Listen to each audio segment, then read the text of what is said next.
គេជាព្រានវាមិនសំខាន់ត្រង់ថារូបអូនស្រឡាញ់គេបងឈើយំអូនមិនឃើញទេ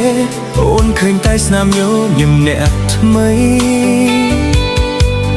គេបញ្ញាយជាប្រាស្ទីលបោកអាយខាប់យកចិត្តស្រីអូនស្លងភ្លេចអស់អ្វីគិតគេល្អចៅស្នេហ៍យើងឲ្យល្អកកត្រាំត្រែងក្នុងភក់ភ្លើងឈឺចាប់មិនទាន់បានមួយខែស្រួលផងអូនរត់អាយបងជួយជូតទឹកភ្នែកយំសឹកសួលរៀបរាប់រឿងហេតុថារូបអូននឹងគេបែកគ្នាហើយ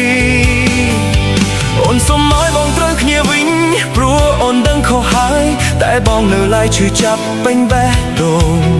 នឹកដល់គ្រាដែលអូនចោលបងគ្រាន់សមមកជុំ